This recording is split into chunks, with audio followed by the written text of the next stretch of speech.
Previously, we had discussed about this power problem, right, which is your peak to average power, right, high power amplifier. So we calculated the back of time. We analyze when if it is a linear region. So when there will be a no high power amplifiers present. So which we had taken with an example of an what low pass filter. So if it was a low pass filter, so exactly to this cutoff frequency, the value would have been 0. But practically when we take, so there will be components, there will be noise, so you will be having waveform something like this, right? And we took this 3 dB line and we calculated what is the FC. So this is theoretical value and this is practical value. So usually we will go for this thing, right, which is a practical values which we are going to get. That is why they will be telling the data transmission for this will be 2 Gbps, but still we are not going to attain that one.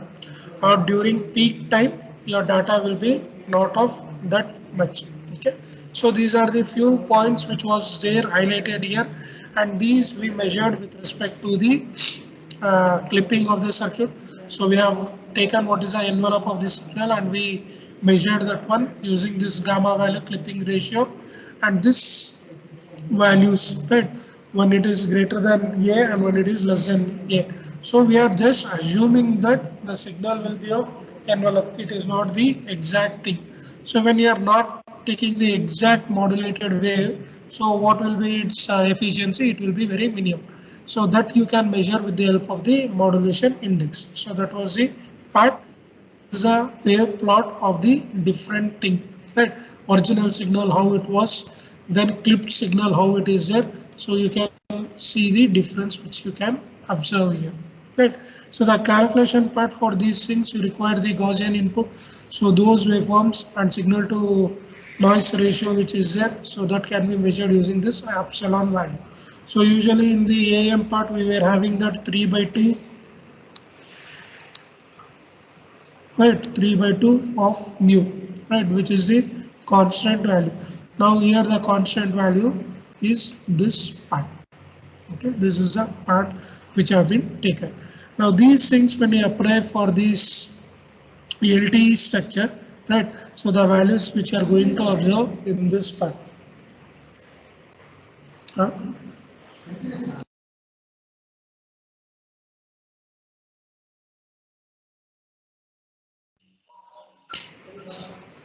Okay, so single carrier when we apply, so we had removed that part. Okay, first we had removed this IFFT and we made it at the end point. So observation what we do in the LTA part was that for the transmitter part we can retain this one, and for the receiver part we can retain this one. But doing the synchronization between these two is a hectic task. And to measure these parameters, we are going for the what we call it as the diversity techniques, right? That is what we started with this design consideration, and with respect to this one we started with the any gain. So any gain we measured it for the impulse along with a noise consideration, and for this what will be the a signal to noise ratio, right? And we measured that your signal to noise ratio, this is for the each of the components present in that block diagram, like for the encoder, like for a modulation technique, like for the convolutional part, right? So for L channel, so all those things this will be present, right?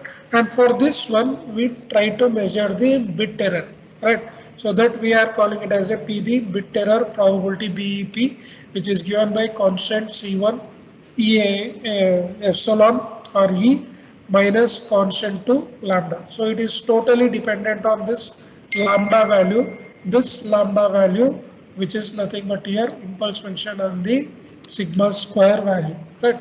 So this sigma square value, it is the a prediction or the wave which can be observed using this waveforms, right? Which is sigma value of 3 dB. So these are, so overall in these type what they are trying to measure is that observation. What they are trying to do is that they need to find out a suitable channel where your uh, noise should be minimized, right? So it should not affect the system. That is what they are trying to do here. So to do this one, so array gain technique we are having, and one more technique which they are going to observe is the diversity of this, increasing the capacity, right? So one more thing is what, so you have a channel, right? So you have a transmitter part, you have a receiver part, okay, and there are some intermediate thing with this channel, okay. So this channel, now next what, this is a very narrow band which we need to do, right? So that is what we are trying to highlight in the frequency modulation also. So FM wave for modulate and demodulate is a hectic task, right?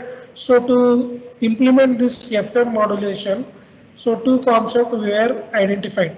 One is the narrow band FM, one is the wide band FM. Okay, so narrowband FM, what they were trying to do, and what is this frequency band information they were trying to highlight.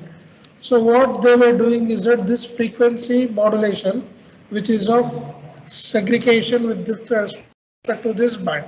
Okay, so now here spreading of information was very difficult because it will generate signal based on its own frequency, right? So it is having a wide range of frequency, and there is no continuity in these signal generation. So one will be a length of n and one will be a length of n1.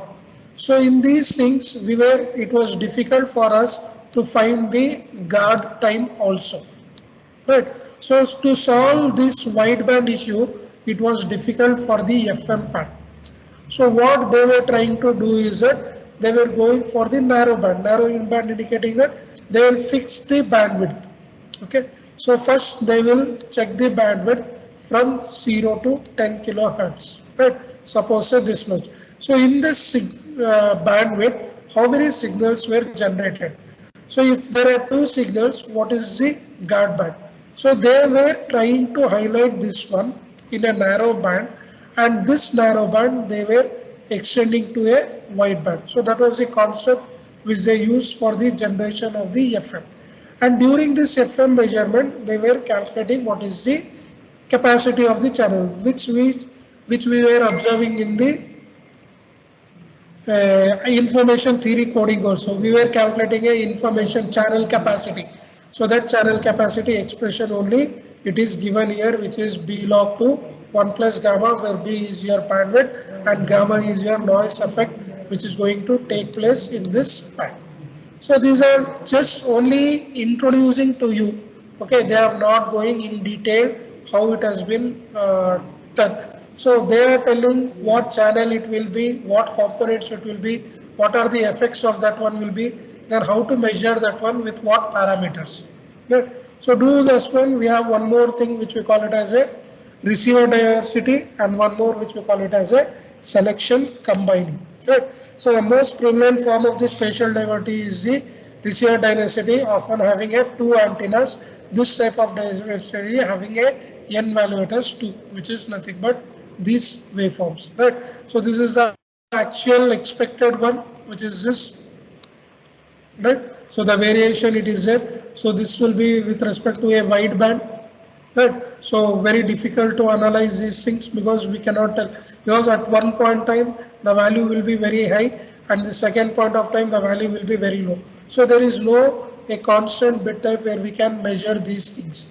So what we did is that we will tell that the probability error or the back of power or bit error probability, we are taking some constant values, suppose say these values, and those values will be like this. And when we observe these dashed line, so it will be easily be measurable, and the noise also it will be of minimum period, means, or it will be a what we call a limited part, which will not affect the channel. That is the overall scenario part what they have highlighted in this. Okay. So coming to the selection part, so again we are having, so selection combining, what they will do is that, so you have a transmitter, right? So you have multiple antennas. So this antenna power transmission power they are going to check. Okay. So the power which is present here, available power which is available. Okay. For this thing, and it will select the best one, and that will be used for the transmission. Right.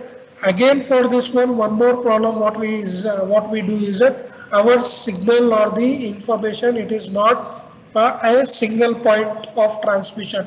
So it is a multiple point.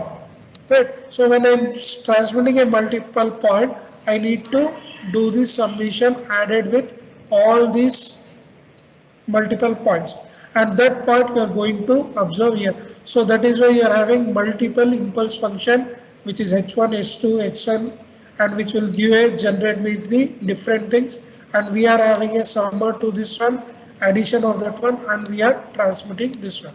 So normal, what is selection combining is that, which is best having the maximum power utility, that can be selected and that can be transmitted. So that is the overall part of these things, and this is with respect to only the what we call it as the uh, OFDMA part in the LTE's part. So still we have not discussed about the TDMA, FDMA, SCFDE part and OFDMA part for the structure.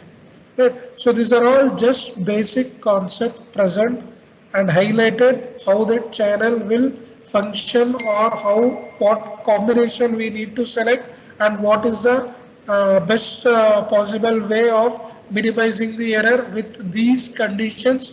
So all this have been highlighted. For the main block of this one will be this, right? So this is the OFDMA baseband transmitter structure, right?